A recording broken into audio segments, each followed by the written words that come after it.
You'll both need to sign here." Harold Jenkins pushed 2 identical contracts across his desk. His office smelled like old books and furniture polish. "Standard liability forms.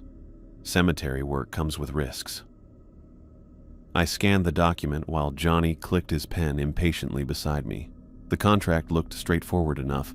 A week-long agreement to guard Lone Fir Cemetery from 8 p.m. to 6 a.m., with compensation that was honestly better than I'd expected for basically sitting in a guard shack all night. "This seems fine," I said, signing my name on the line. "Michael Thompson." Johnny scribbled his signature without reading a word. "So what exactly are we guarding against? Grave robbers? Teenage vandals?" Harold's face stayed blank. "Mostly you're a deterrent to trespassers. Your presence alone prevents most problems." He collected our contracts and tucked them into a folder, then pulled out a single sheet of paper from his desk drawer. "There are rules you need to follow during your shifts." He handed me the sheet. The paper looked fresh, recently printed with 5 numbered items in a clean, professional font. Nothing handwritten or sketchy looking, which somehow made it worse when I started reading. 1. Lock all gates at 9 p.m. sharp. Do not open them for anyone until 6 a.m. 2. If you see a tall figure standing in the 3rd row of gravestones, do not approach it under any circumstances. 3. If you hear a woman crying, ignore her. Do not attempt to find or help her. 4. At exactly 3:33 a.m., a man in a white suit may appear at the front gates. Do not let him in, no matter what he says. 5.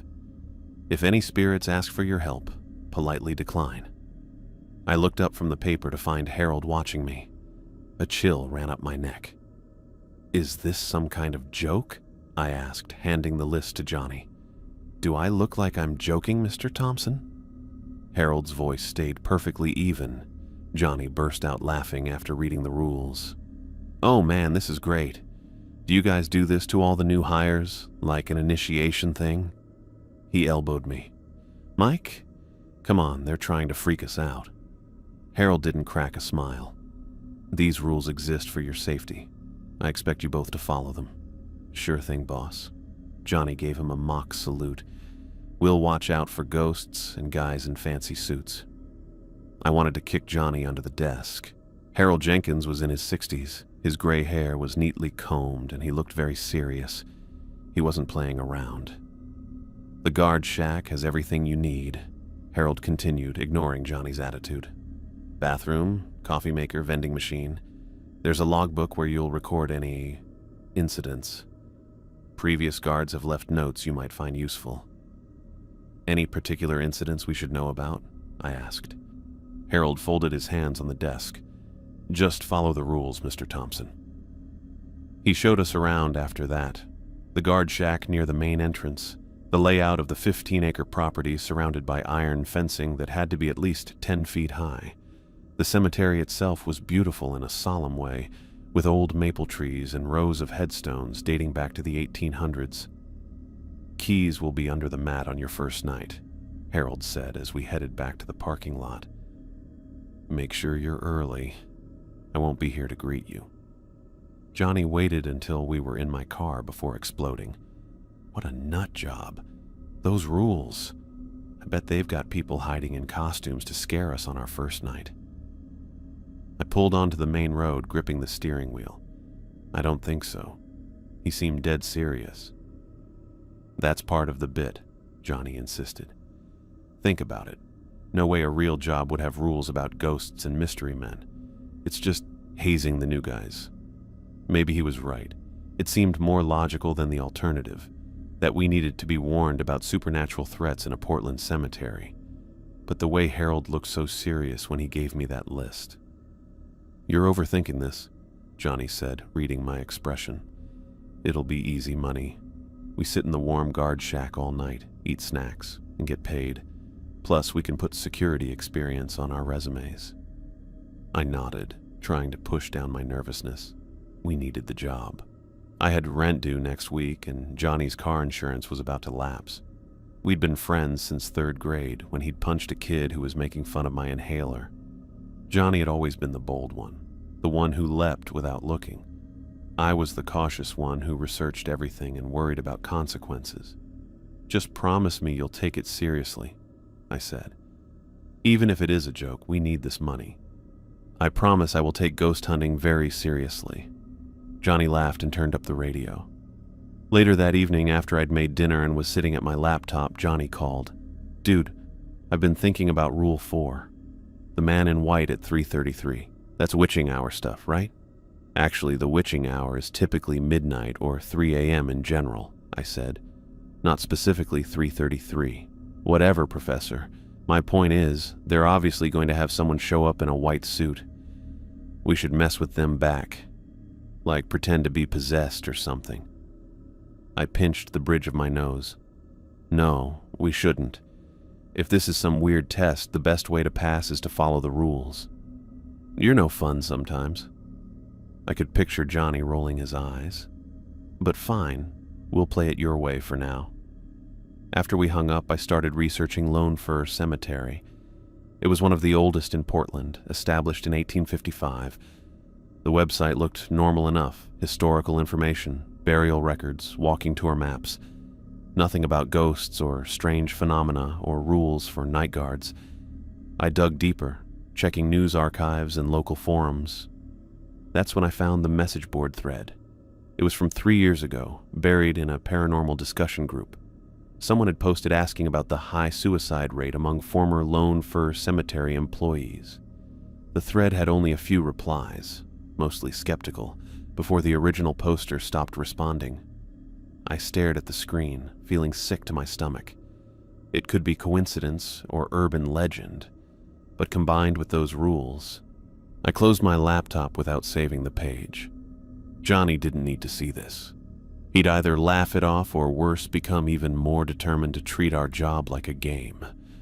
This was exactly the kind of challenge he loved, proving he wasn't scared, showing he couldn't be tricked. The night before our first shift, I lay in bed looking at the ceiling, unable to sleep. I kept picturing the cemetery layout in my head. 15 acres surrounded by iron fencing. The third row of gravestones where we weren't supposed to go near a tall figure.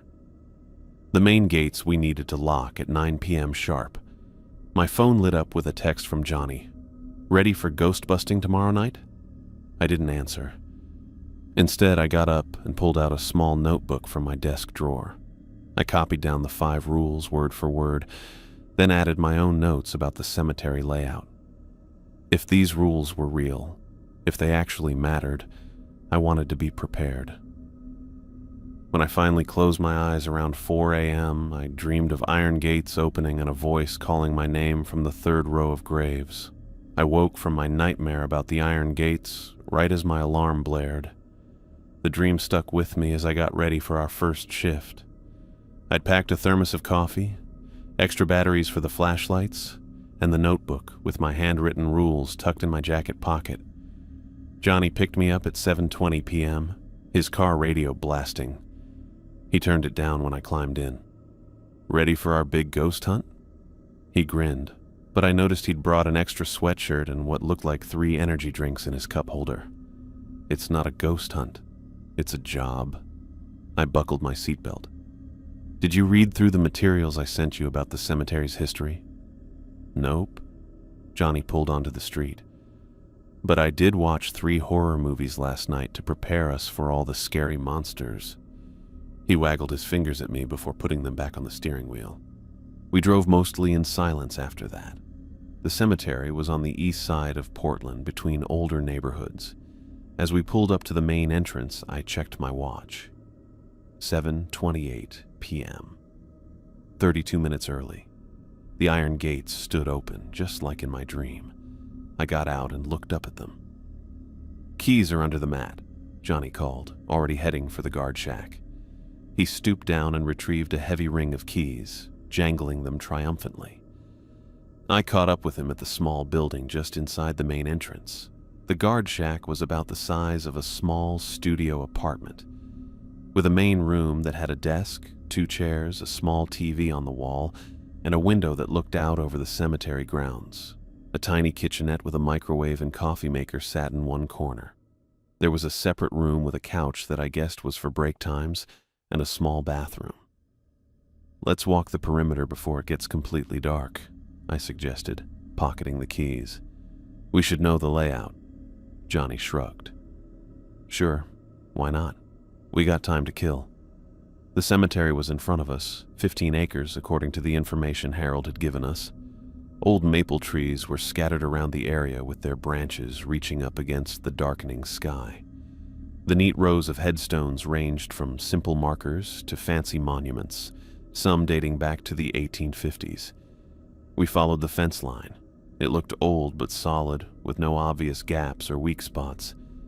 "Check out this section," Johnny said, pointing to a cluster of ornate mausoleums. "Bet that's where all the rich folks are buried." I nodded, but my attention was on the rows of graves. I counted them silently, noting where the third row was in relation to the guard shack. That's where Harold said not to approach a tall figure if we saw one. 8:40, I said, checking my watch as we completed our loop. "I need to lock the gates." The main entrance had a heavy chain and padlock. I secured it, pulling twice to make sure it was properly fastened. The metallic clank bounced across the quiet cemetery. Back inside the guard shack, Johnny was fiddling with the heater. "This place is freezing," he complained, twisting knobs until warm air finally sputtered from the vents. "Okay, that's better." I sat down at the desk and opened the logbook Harold mentioned. The most recent entry was from last week, just a note about raccoons getting into some flower offerings. Nothing about tall figures or crying women or men in white suits. By 9:30, Johnny was already bored. He walked back and forth around the small space, eventually putting dollar bills into the vending machine and pressing buttons at random. "Want some chips?" He tossed a bag at me without waiting for an answer. "This is the easiest money we've ever made. Sit in a warm room, eat snacks, watch nothing happen all night." "We're supposed to be guarding the place," I reminded him. "From what? The vengeful spirits of the departed?" Johnny laughed, dropping into the second chair and propping his feet on the desk. "Oh no, Mr. Ghost, please don't knock over that flower vase. I'll have to write it in my spooky logbook." I didn't laugh. Instead, I watched the cemetery through the window. The grounds were silent and still under the security lights. No movement, no unusual sounds. Rule 1, check. Gates locked at 9 p.m. sharp. Johnny crumpled his chip bag and tossed it toward the trash can, missing. Rule 2, no tall figures in the third row yet. Rule 3, no crying ladies. Rule 4, no fancy dudes in white suits at the gate. And Rule 5, no ghosts asking for help. Man, this job is a breeze. "Just because nothing's happened yet doesn't mean nothing will," I said, retrieving his chip bag and putting it properly in the trash. "Come on, Mike. You don't actually believe that stuff, do you?" Johnny leaned back, balancing on 2 chair legs. "It's just Harold messing with us. Probably got a camera in here watching us jump at shadows." I didn't answer. The worried feeling from yesterday hadn't gone away. If anything, being here in the cemetery at night made it worse. The hours crawled by. Johnny flipped through channels on the TV with the volume low.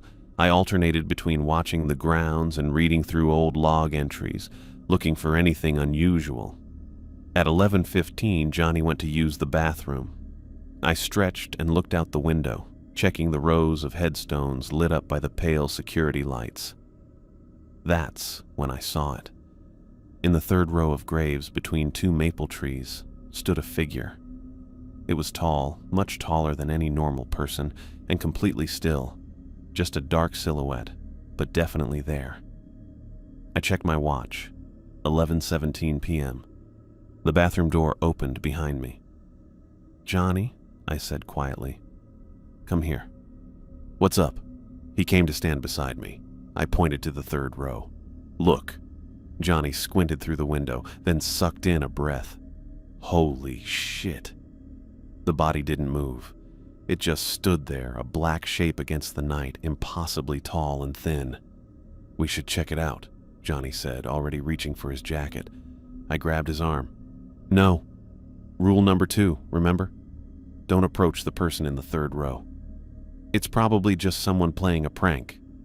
Johnny tried to pull away. Some guy on stilts or something. My grip tightened. I don't care what it is. We're not going out there. You can't seriously believe...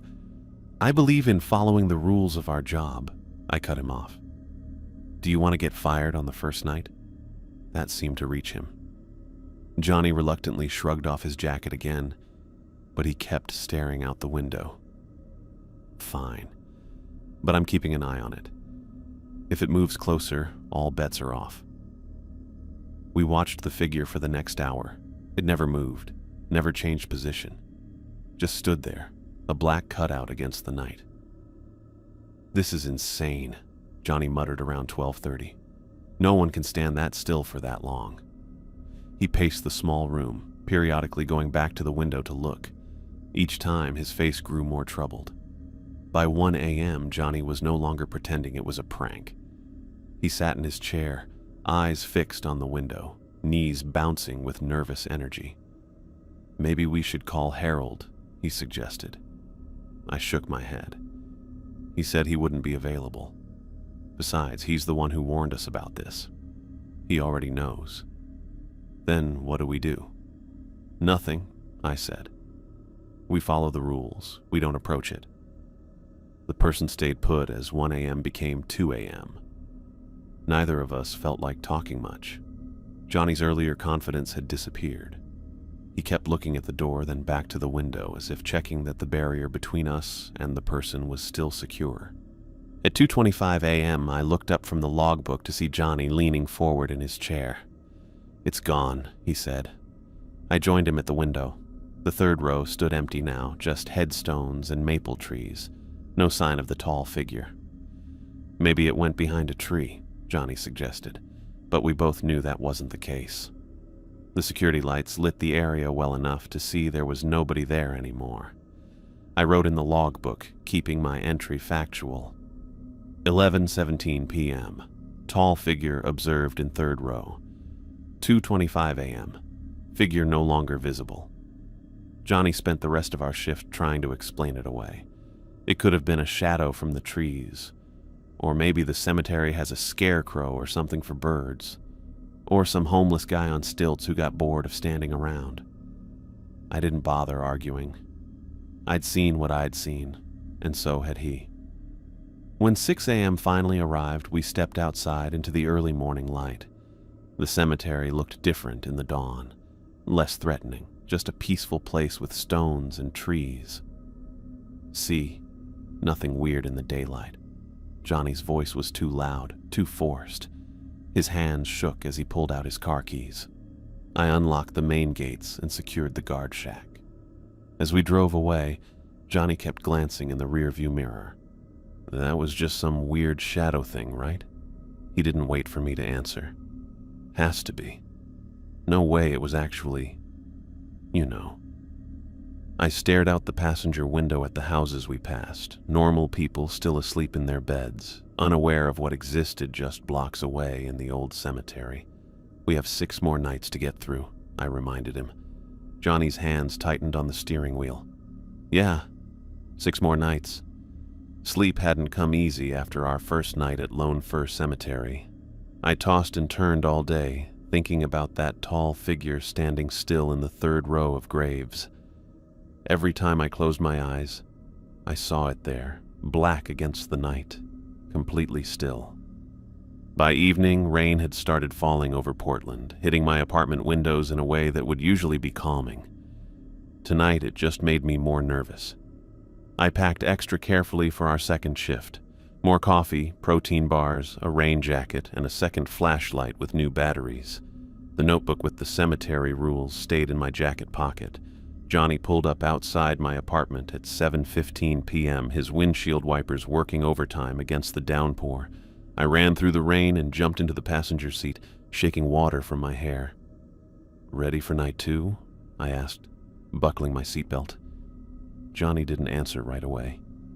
His eyes were fixed on the road. The car smelled like energy drinks. 3 empty cans rattled in the cup holder, and a 4th sat half-finished beside them. Couldn't sleep much, he finally said, pulling away from the curb. Kept thinking about that, whatever it was. I nodded. Yeah, me too. The rain got heavier as we drove, drumming on the roof. Johnny kept the radio off, which wasn't like him. Neither of us mentioned what we'd seen the night before, but we both knew it was there. We got to the cemetery around 7:32 p.m.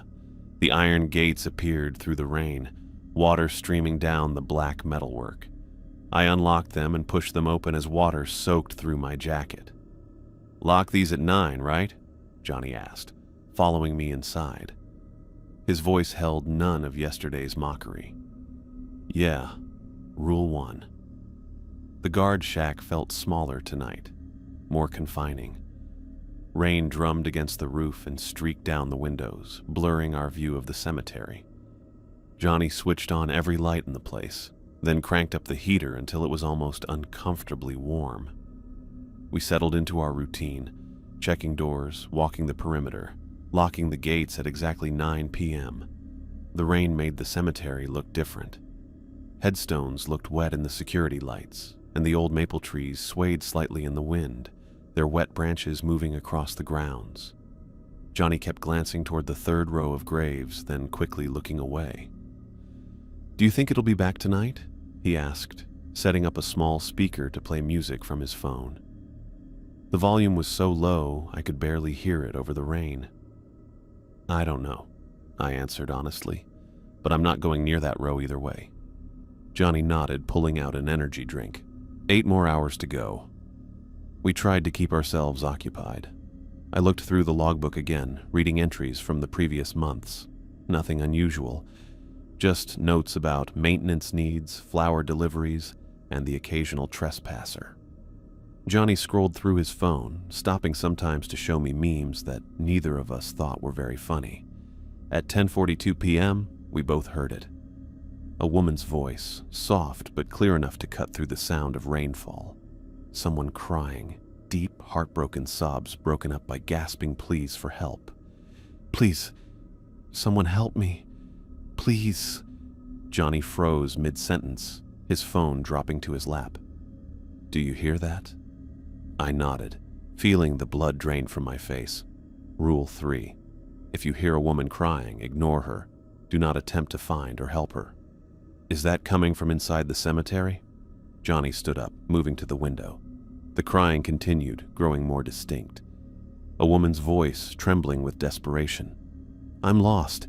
Please, can anyone help me? I can't find my way. It seemed to be coming from the second row of graves, maybe 50 yards from the guard shack. Through the rain-streaked window, I couldn't see anyone, just wet headstones and shadows. Someone might be hurt, Johnny said, grabbing a flashlight from the desk. We should check it out. I stood up quickly. No, remember Rule 3. Are you serious right now? Johnny stared at me. There's a woman out there in the rain crying for help, and you want to ignore her because of some weird list. The crying grew louder, more desperate. Someone or something sounded really upset. It was the kind of crying that happens when someone hits rock bottom. Please, I need help. I'm so cold. Please. Johnny grabbed his rain jacket. I'm going to look. I moved to the door, blocking his path. Johnny, stop. Think about it. Who would be in a locked cemetery at nearly 11 at night in the pouring rain? I don't know. Someone who snuck in? Someone who got locked in accidentally? He tried to step around me. Move, Mike. No. Harold specifically told us not to help if we hear a woman crying, just like he told us about the tall figure which we both saw last night. The sobbing outside got louder, turning into a sound that made the hair on my arms stand up. It didn't sound entirely human anymore. It went on for too long without stopping, too even in a way that didn't seem natural. Listen to that, I said quietly. Really listen. Does that sound normal to you? Johnny paused, flashlight clutched in his hand. His face betrayed his conflict, the instinct to help warring with the growing realization that something wasn't right. We're not equipped to deal with this, I continued. The rules are there for a reason. If you go out there—" I didn't finish the sentence. I didn't have to. The crying woman's voice changed, getting weirdly attractive and scary at the same time. "Please, I can see your light. Please come help me. I'm right here. Just follow my voice." Johnny hesitated. "But what if it is someone who needs help, a real person? We can't just—" "Then they can call 911, I said firmly. "They have a phone if they're really in trouble. Our job is to stay here and follow the rules." The debate went on for almost an hour, and the woman's cries got more and more painful to hear. Johnny walked back and forth in the guard shack, checking his phone for reception. He kept suggesting we call the police and saying that no rule was worth letting someone suffer. But as time went by, the crying started to sound less human. It was too steady, too even, too perfect in how sad it sounded. Around midnight, it changed again. "Michael, Johnny, I know you're in there. Please help me. I just need someone to find me." Johnny's face went completely white. "How does it know our names?" I shook my head, unable to answer. No one had mentioned our names outside the guard shack since we'd arrived. The crying continued, now using our names every few minutes, making my skin crawl. By 1 a.m., Johnny couldn't take it anymore. He covered his ears with his hands and went to the break room, curling up on the couch with his back to the door. I watched him go, then returned to my spot by the window. The crying never stopped. It continued through the night, sometimes moving to different parts of the cemetery, sometimes sounding like it was right outside our door. The voice knew things it shouldn't have known. Details about our lives, comments about what we were wearing, observations about the guard shack. I kept the logbook open beside me, recording each location change and notable phrase, trying to stay professional even as my nerves wore thin. At 4:17 a.m., I checked on Johnny. He lay curled in a tight ball on the couch, eyes wide open, hands still pressed over his ears. The crying penetrated everything. Walls, doors, hands, minds. "Make it stop," he whispered when he saw me. "Please make it stop." I couldn't. Dawn came really slowly. As the first gray light came through the rain clouds, the crying finally began to fade, growing distant and then silent altogether. I wrote down the time in the logbook, 5:53 a.m. The crying had lasted for 7 hours and 11 minutes without a single pause for breath. Johnny came out of the break room looking really shaken. His face was pale, eyes bloodshot. Without a word, he gathered his things and waited by the door. We walked to the gates in silence. The rain had stopped, leaving the cemetery wet and misty in the early morning. I unlocked the gates and secured the guard shack, going through our closing routine. It wasn't until we were in Johnny's car, driving away from Lone Fir, that he finally spoke. "No normal woman could cry for 8 hours straight without stopping," he said, his voice hoarse. "No human being could do that." I nodded, staring at the wet streets passing by outside the window. "I had dreams yesterday," Johnny continued after a long pause, "about that thing in the third row. It was watching me through my bedroom window, just standing there, staring in with no face." I turned to look at him. Johnny never admitted to being scared of anything. Now his hands shook on the steering wheel. "What did Harold tell us about quitting?" he asked. "Can we just not come back?" "We signed a week-long contract," I reminded him. 5 more nights." Johnny fell silent again, his lips pressed into a thin line. We drove the rest of the way without speaking, the memory of that crying voice still ringing in our ears. The morning after our second night at Lone Fir, I woke up to the sound of my phone buzzing. I checked the screen with bleary eyes. A text from Johnny. "Should we just quit? Don't think I can take another night of whatever that was." I didn't respond right away. My apartment felt safe in the daylight, but memories of that crying voice knowing our names made my skin go cold. There was something really wrong about that cemetery, something beyond natural explanation. Part of me wanted to quit too. After a shower and 2 cups of coffee, I texted back, "We signed a contract. Just 3 more nights." Johnny's response came an hour later. "Fine, but this shit is real." I spent the day researching Lone First Cemetery, looking for any history of hauntings or unusual events. The official records showed nothing extraordinary, just a very old cemetery. I found a few ghost tour listings that mentioned Lone Fir as potentially haunted, but nothing about tall figures or crying women or specific rules to follow. By evening, dark clouds had built up over Portland again, looking like rain. I packed my bag with the usual supplies, flashlight, batteries, coffee, snacks, and waited for Johnny's car. When 7:15 came and went with no sign of him, I sent a text. "Where are you? We start in 45 minutes. 10 minutes passed before his reply. "Car won't start. Working on it.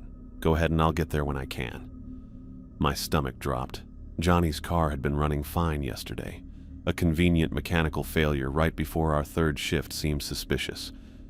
I called him, but the call went straight to voicemail. With no other choice, I ordered a rideshare and arrived at the cemetery gates alone at 7:55 p.m. The iron fence stood tall against the darkening sky, black and scary. Standing there by myself made the entrance seem much more threatening than on previous nights. I retrieved the keys from under the mat and let myself into the guard shack. The small building felt emptier without Johnny's nervous energy filling the space. I turned on all the lights, checked the coffee maker, and glanced at the logbook. My entry from the night before stared back at me. Crying woman heard from 10:42 p.m. until 5:53 a.m. Voice knew personal details. At 8:30 p.m., I locked all the gates as required by Rule 1.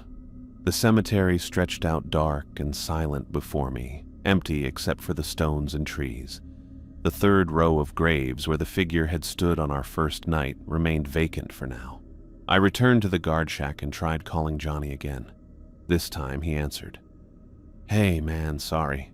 His voice sounded strained. "Still trying to get the car running. Might have to call a tow." "Are you really having car trouble, or are you just avoiding coming back here?" I asked. A long pause followed. "Both," he finally admitted. "I haven't slept more than 2 hours straight since we started this job. I keep hearing that crying in my dreams. We need to finish what we started," I said, looking out at the dark cemetery. "We don't know what happens if we break the contract." I know. I'll be there, okay? Just might be a little late."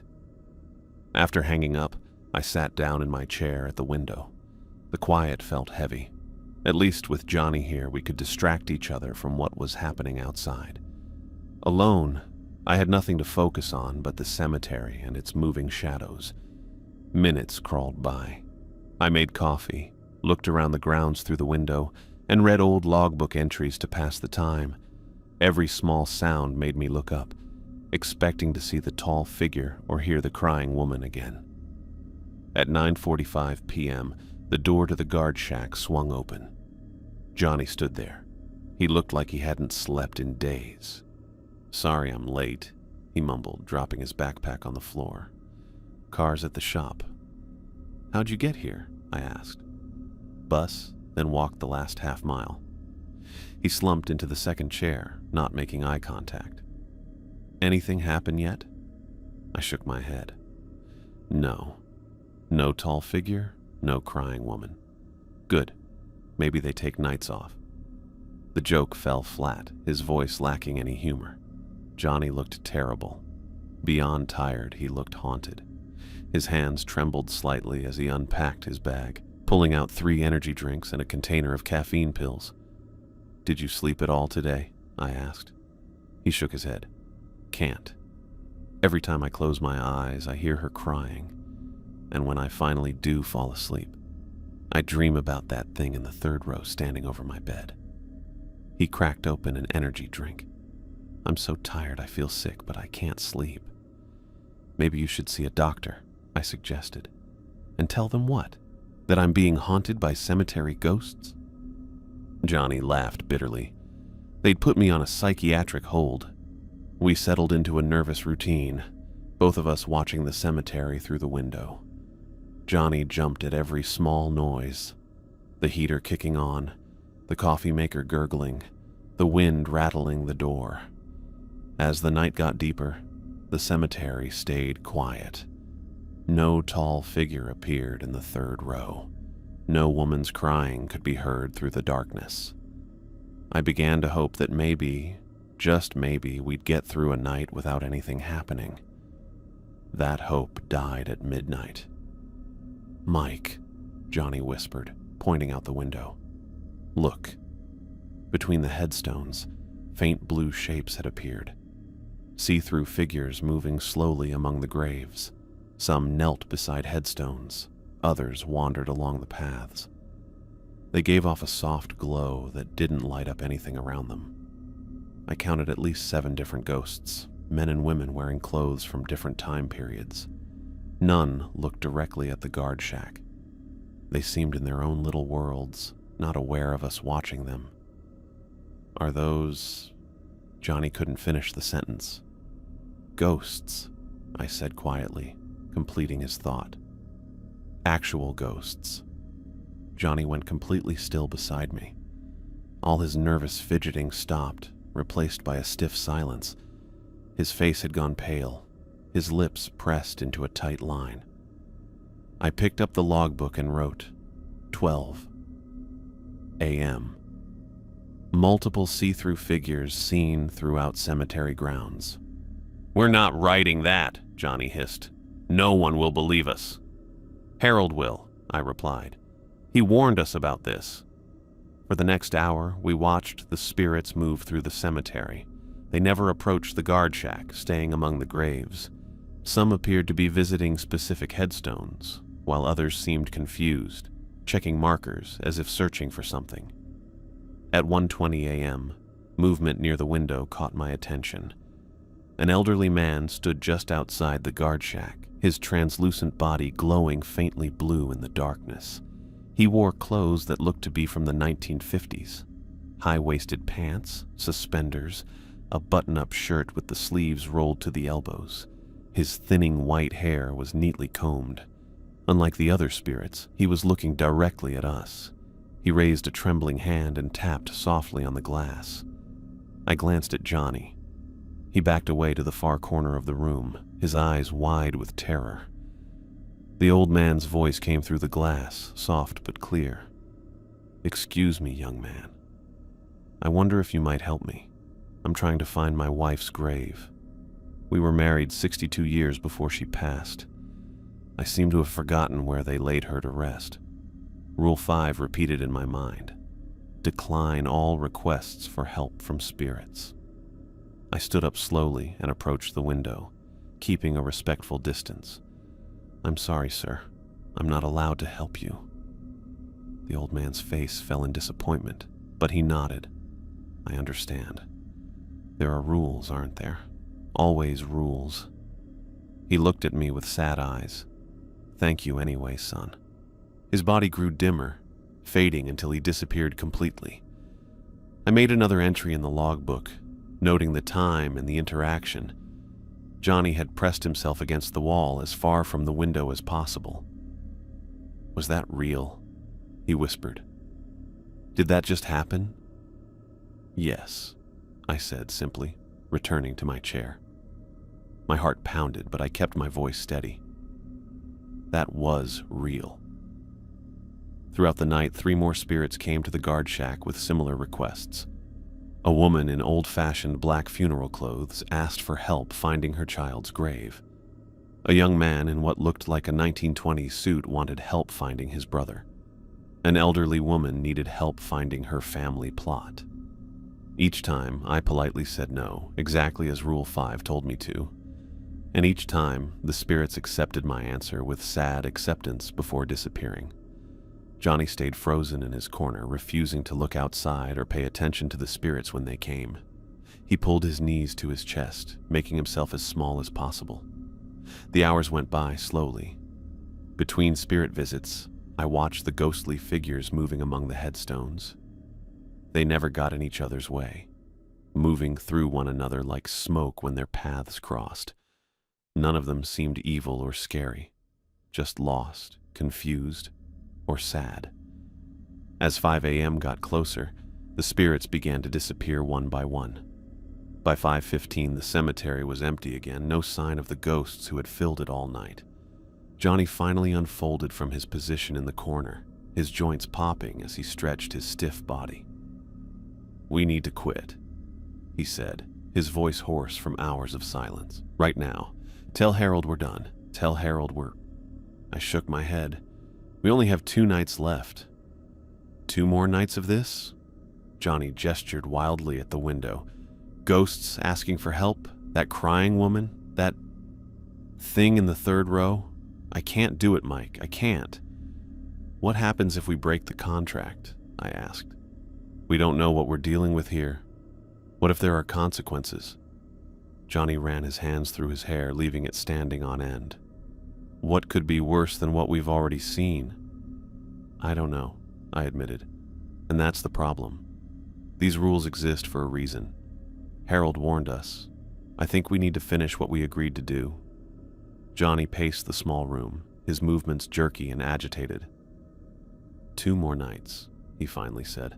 "That's it, and I'm bringing my grandfather's rosary. I need some protection in this place." When 6 a.m. arrived, we opened the gates and locked up the guard shack in silence. The cemetery looked peaceful in the early morning light. No hint of the spirits that had walked its grounds hours before.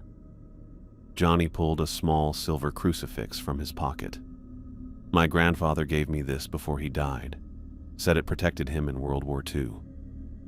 He stuffed it back in his pocket. Tomorrow night, I'm bringing the full rosary. We need all the help we can get." As we walked toward the street where Johnny's friend would pick us up, I looked back at the cemetery one last time. In the morning light, it was just a historic graveyard, beautiful in its way, with very old trees and ornate headstones. But I knew better now. We both did. 2 more nights, I said quietly. Johnny nodded, his face grim. 2 more nights.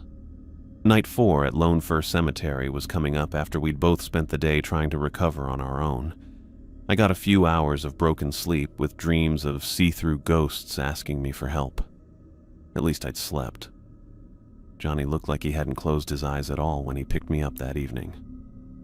"Hey," he said as I climbed into his car. His eyes were bloodshot, the skin beneath them dark and puffy.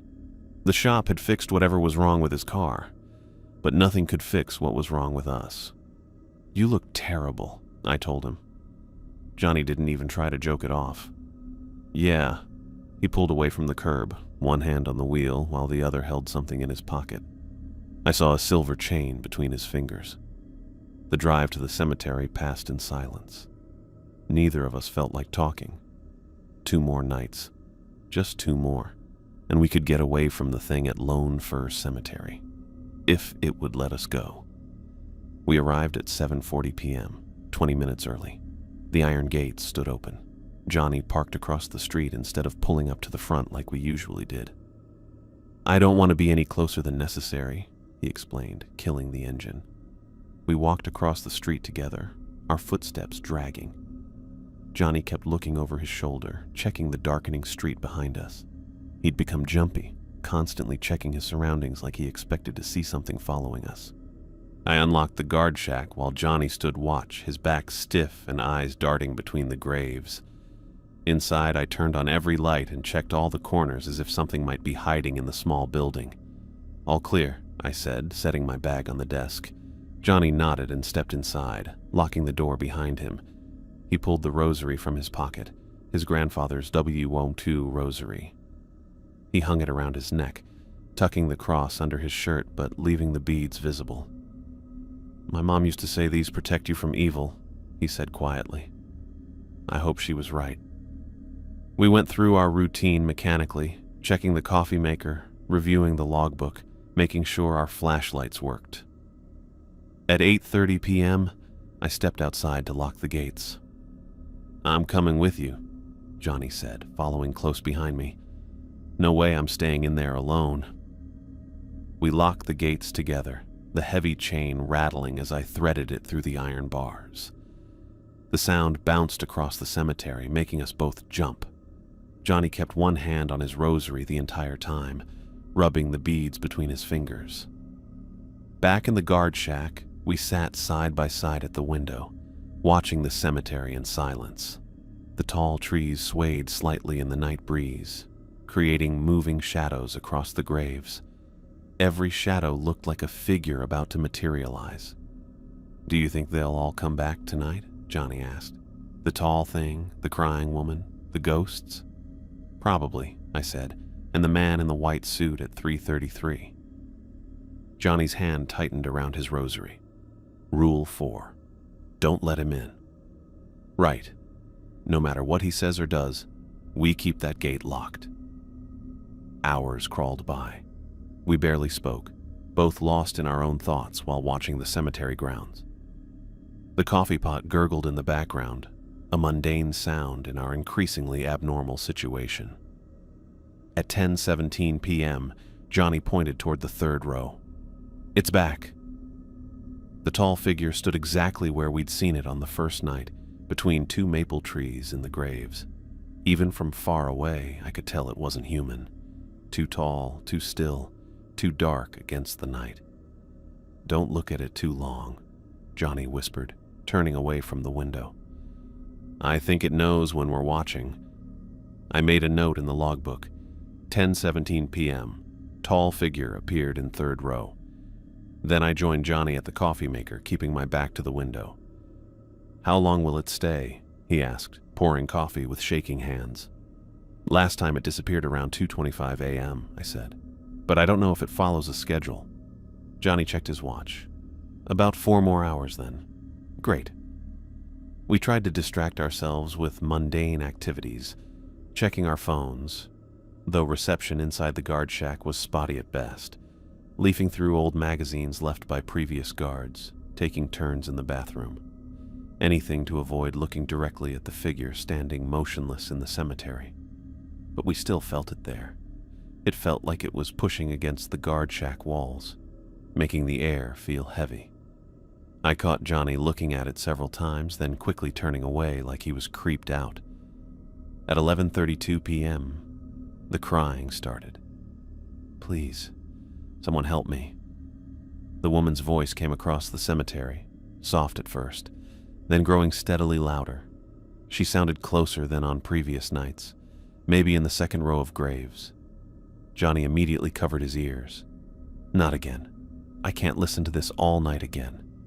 "Try to ignore it," I said, though I knew how impossible that was. The crying seemed designed to trigger every human instinct to help, to comfort, to rescue. "I'm so cold. Please help me find my way home." Johnny pressed his hands harder against his ears, eyes squeezed shut. The beads of his rosary clacked together as he rocked slightly in his chair. The crying continued, sometimes moving closer to the guard shack, sometimes going deeper into the cemetery. Like before, the voice knew things it shouldn't. Our names, what we were wearing, comments about the guard shack. It called to us directly, begged us by name, described how it could see us through the windows. "Michael! Johnny, please look at me. I'm right here. I just need your help." We endured it as best we could. I continued making entries in the logbook, tracking the crying woman's apparent movements through the cemetery. Johnny alternated between covering his ears and clutching his rosary, praying under his breath. At 2:25 a.m., right on time, the tall figure disappeared. One moment it stood in the third row, the next it was simply gone. Johnny didn't seem relieved by its disappearance. "Where did it go?" he asked, voice tight with anxiety. "Is it coming here?" "I don't know." I scanned the cemetery but saw nothing except the occasional translucent form of a spirit wandering among the graves. The crying continued unabated. Johnny checked his watch. "It's almost 3:30. I got nervous. Rule 4. At 3:33 a.m., a man in a white suit may appear at the front gate. Do not open the gate for him under any circumstances. We need to watch the front gate, I said, moving my chair for a better view of the entrance. Johnny nodded, looking pale under the fluorescent lights of the guard shack. He joined me at the window, holding his rosary. The minutes crawled by. 3:15, 3:22, 3:28. What do you think he wants? Johnny whispered. The man in white. Nothing good, I replied. Nothing that would make Harold put it in the rules. 3:31, 3:32. Johnny's breathing grew shallow. I realized I was holding my own breath, my eyes fixed on the main gates about 50 yards from the guard shack. At exactly 3:33 a.m., he appeared.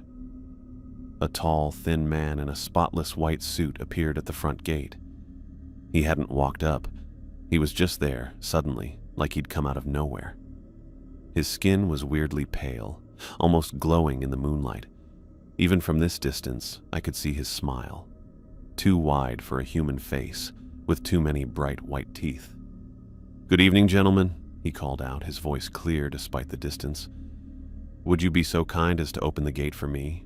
I have urgent business within. Johnny stood up abruptly. I grabbed his arm. What are you doing? I should open the gate, Johnny said, his voice oddly flat. He needs to come in. No. I tightened my grip on his arm. Remember the rules. We don't open the gate for him. Johnny didn't seem to hear me. His eyes had taken on a glazed, unfocused look. He reached for the ring of keys on the desk. I should let him in, Johnny repeated in the same monotone voice. He's waiting. It's only polite. I stepped between Johnny and the desk. Johnny, snap out of it. That's not a person out there. I need to open the gate. Johnny tried to push past me, his movements stiff and mechanical. He's waiting. Outside, the man in white stood perfectly still at the gate, that inhuman smile fixed on his face. He called out again, his voice somehow both pleasant and deeply wrong. I can see you're quite busy in there. I do apologize for the intrusion, but I really must come in. It will only take a moment of your time. Johnny lunged for the keys, catching me off guard. He snatched them from the desk and headed for the door. Johnny, stop! I grabbed his shoulder, but he shrugged me off with surprising strength. I have to let him in, Johnny said, unlocking the guard shack door. He's waiting for me. I tackled him from behind, both of us crashing to the floor. The keys went sliding across the linoleum. Johnny fought back harder than I'd ever seen before, twisting and struggling under me. Get off! He shouted, his voice no longer the flat monotone but filled with desperate anger. I have to open the gate. I have to. I pinned his arms, using all my weight to hold him down. Johnny, it's me, Mike. Snap out of it. Johnny thrashed wildly, nearly throwing me off. I caught a glimpse of his face. His eyes were completely blank, the pupils dilated so wide that no color showed. He wasn't seeing me at all. Through the window, I could see the man in white watching our struggle. His smile grew wider, impossibly wide, splitting his face in a way no human mouth could stretch. He raised one pale hand and waved at me. Johnny Wilson, he called, his voice somehow inside the guard shack now, inside my head. Come open the gate, it's time. Johnny renewed his struggle, throwing an elbow that caught me in the ribs.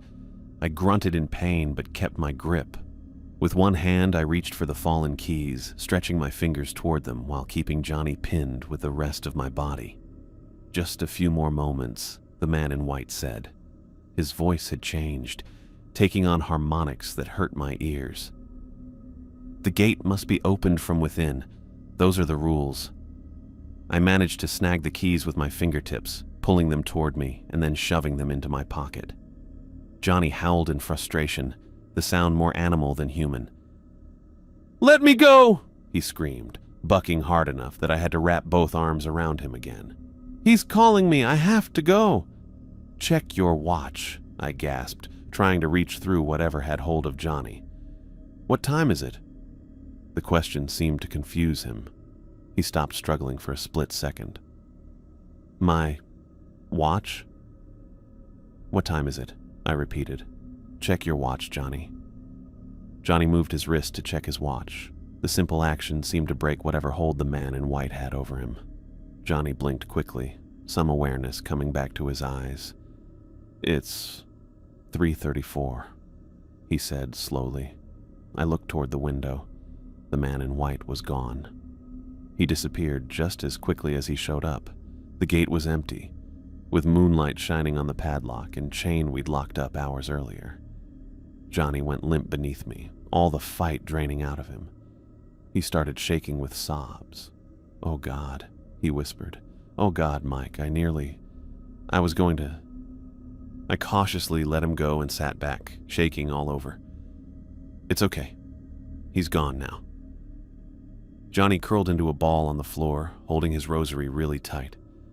Tears ran down his face. "I couldn't stop myself," he said between sobs. "It was like he was in my head, moving my body. I could see what I was doing, but couldn't stop it. I leaned against the wall, still breathing hard. You fought it at the end, when I asked you the time." Johnny nodded, wiping his face with his sleeve. For a second, that felt like my own thought. Everything else was him. He looked up at me, his eyes red and scared. "Thank you. If you hadn't stopped me..." He didn't finish the sentence. He didn't need to. We sat on the floor of the guard shack for a long time, neither of us willing to get up or look outside. The crying woman's voice had stopped at some point during our struggle. I hadn't even noticed when. The cemetery beyond the windows was quiet and dark. Johnny checked his watch again.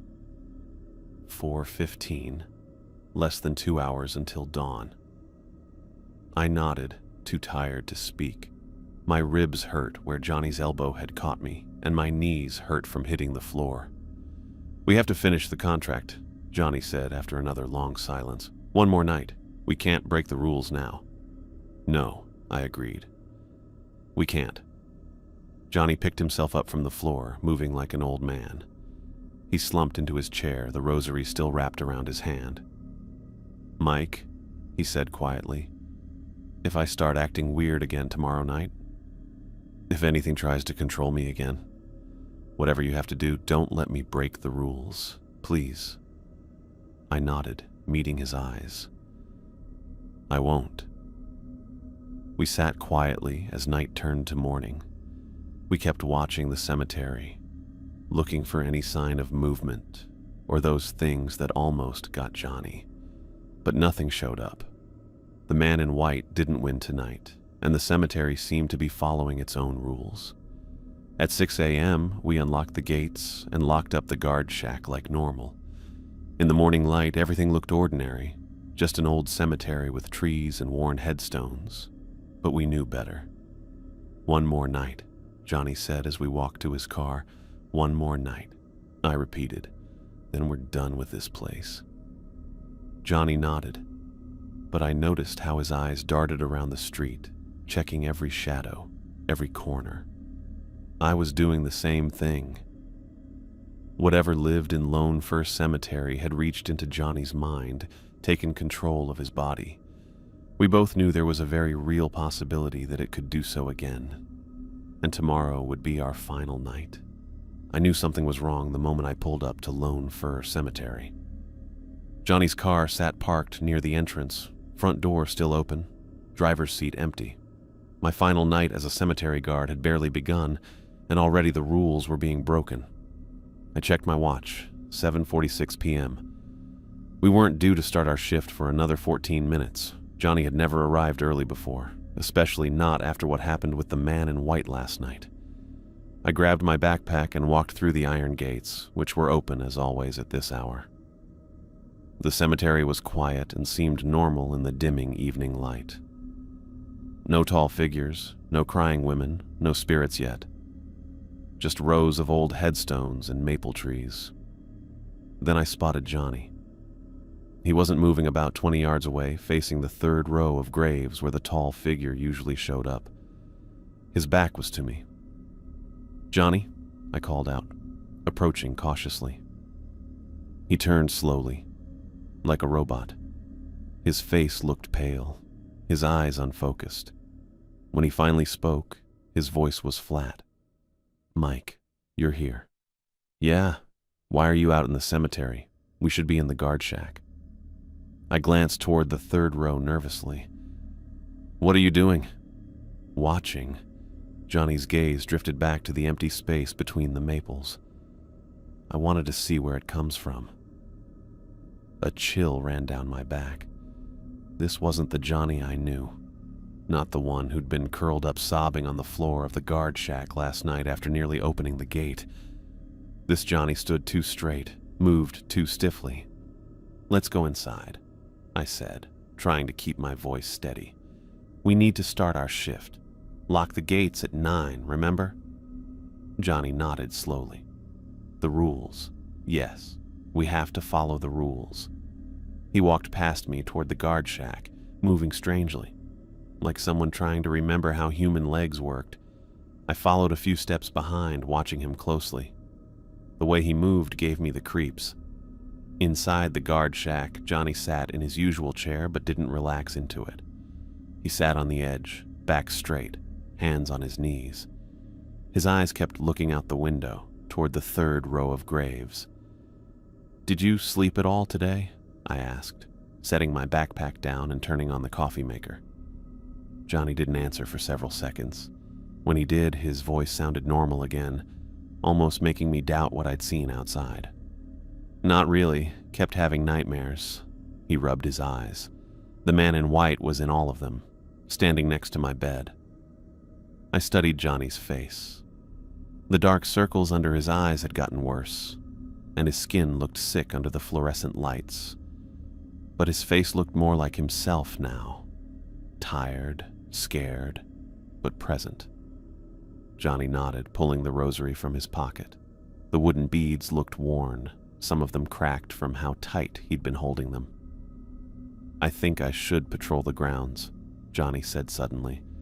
"I nearly spilled the coffee I was pouring." "What?" "No. That's a terrible idea." "We need to make sure the cemetery is secure," he insisted, standing up. "It's part of our job." "Our job is to stay in this guard shack and follow the rules," I countered. "We've never patrolled before, and we're not starting now." Johnny's eyes looked distant again. "I just want to check something." "No." I stepped between him and the door. "After what happened last night, we're staying right here. Both of us." For a moment, tension filled the small room. Johnny stared at me with an expression I couldn't read. Then his shoulders slumped, and he sat back down. "You're right," he muttered. "Staying here is safer." I didn't fully believe his sudden change of heart, but I nodded and handed him a cup of coffee. At 8:30 p.m., I stepped outside to lock the gates, making Johnny promise to stay put while I did so. I chained and padlocked the iron gates. The cemetery was quiet. I quickly went back to the guard shack and was glad to see Johnny still sitting by the window.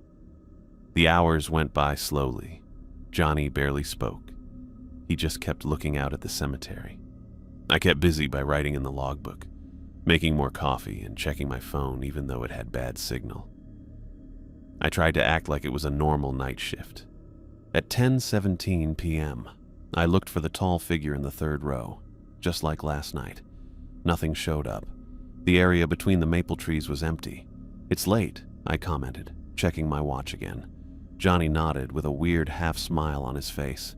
"It'll come. It always comes." His certainty made my stomach knot. I tried to focus on the positives. No crying woman yet either. Maybe our last night would be uneventful. Maybe the things that haunted Lone Fir were giving us a break. That hope died at exactly midnight. The tall figure appeared between the maple trees without warning. There, one instant. Not there the second before. It looked darker than the surrounding night, a void shaped vaguely like a person but too tall, too thin, its proportions wrong in ways that hurt to look at. Johnny stood up so abruptly his chair crashed to the floor. "It's time," he whispered. Before I could react, he unlocked the guard shack door and stepped outside. "Johnny!" I scrambled after him. "What are you doing? Get back here!" He walked straight toward the third row, his pace steady and determined. I ran after him, calling his name, but he didn't look back. "Stop! Remember the rules!" I screamed, my voice echoing across the silent cemetery. "Don't approach the figure in the third row." Johnny kept walking. The tall figure didn't move, just a black shape against the night sky. It looked like it was waiting. I caught up to Johnny about 20 yards from the guard shack and grabbed his arm. He turned super fast, pushing me off with strength that seemed way too much for him. I stumbled backward, almost falling over a small headstone. "Johnny, please." My voice broke with desperation. "Don't do this." He paused, turning halfway toward me. In the moonlight, his face looked wrong, too smooth, his eyes too dark. "I have to go to it," he said, his voice oddly calm. "It's waiting for me." "Fight it, Johnny, like you did last night with the man in white." I saw something in Johnny's expression. Maybe he recognized me or was scared. For just a moment, I thought I could see my actual friend there, fighting against whatever was controlling him. But then it was gone.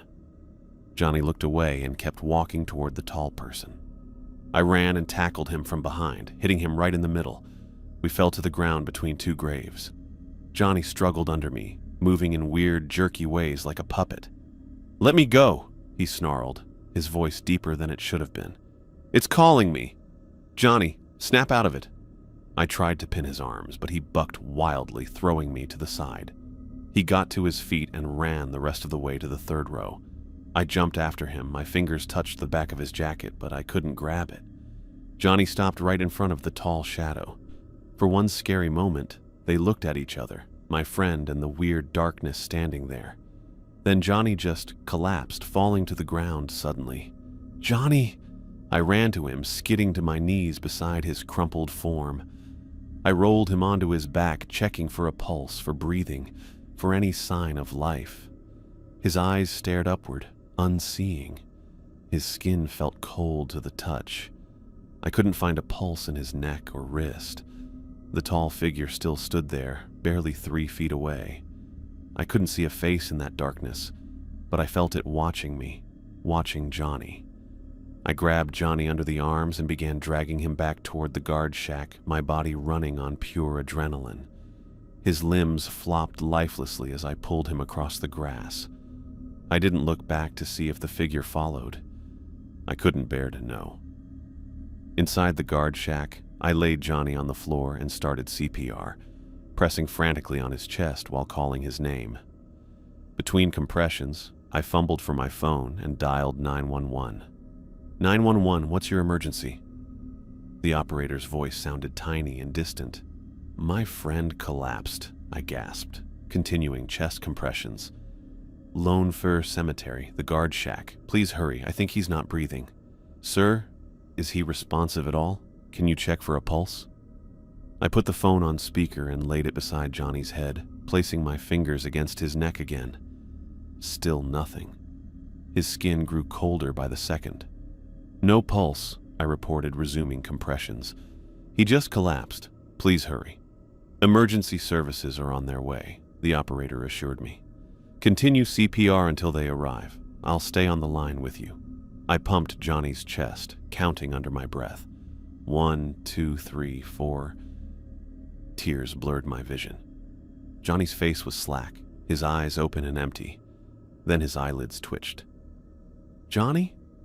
I leaned closer, hope surging through me. "Johnny, can you hear me?" His eyes opened fully, looking at my face. But something was really wrong. They weren't Johnny's eyes anymore. The pupils had gotten so big they covered the entire iris, making them completely black. Johnny's mouth opened, and the voice that came out wasn't his. "Johnny Wilson is claimed," it said, the words resonating with impossible depth. "He broke the rules." I scrambled backward, knocking over the phone. The 911 operator's voice called out, asking if I was still there. The thing wearing Johnny's face sat up smoothly, its movements nothing like my friend's usual awkward energy. It turned Johnny's head to look at me, the black eyes reflecting nothing. He intended to open the gate for the man in white, the voice continued, using Johnny's vocal cords to produce sounds that weren't remotely human. Intention is action. The rules were broken. Give him back, I whispered, my back pressed against the wall. Johnny's face smiled, the expression stretching his features unnaturally wide. He belongs to the cemetery now, as will you, eventually. What do you mean? I asked, my voice barely audible. The thing inside Johnny got up, moving in a creepy way. You're marked, Michael Thompson. You've seen us. You've heard us. You've touched stuff you shouldn't have. It pointed at Johnny's body, which it controlled now. Following the rules has kept you safe for now, but we'll find you.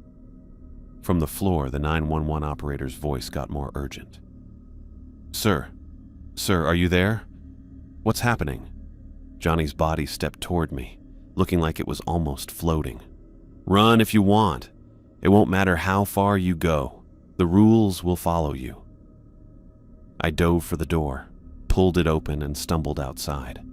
Behind me, Johnny stayed in the guard shack, with that scary smile stuck on his face. I ran across the cemetery toward the main gates, digging in my pocket for the keys. The chain made noise as I unlocked the gates with shaky hands. I threw them open and ran into the street, not looking back at anything. I ran until I couldn't breathe and my legs felt like giving up. I ran past houses with lights on, past people walking dogs who looked at me weird. I ran until I reached a bright gas station and fell against the wall, catching my breath and shaking all over. My phone buzzed in my pocket.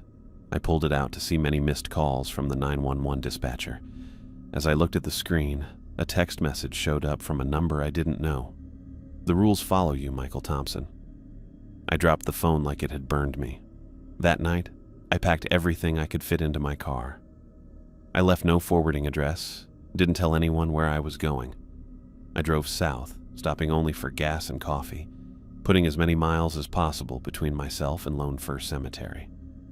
2 weeks later, I found an apartment in Tucson, Arizona.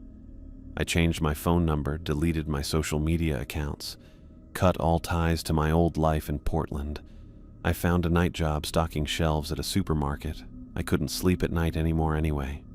During the day, I researched protection methods from every religion and culture I could find, lining my apartment windows with salt, hanging charms and symbols on my doors. For a while, I thought it might have worked. The dreams about Johnny's face with those black eyes grew less frequent. I started to build a new life, carefully avoiding parks, funeral homes, and especially cemeteries. Then, 3 weeks after arriving in Tucson, I woke at 3 a.m. to the sound of a woman crying outside my bedroom window. Please, help me. I'm so lost. I pulled my pillow over my head, trying to block out the sound, but I knew it wouldn't help. I knew what the thing in Johnny's body had told me was true. The rules had followed me. They always would.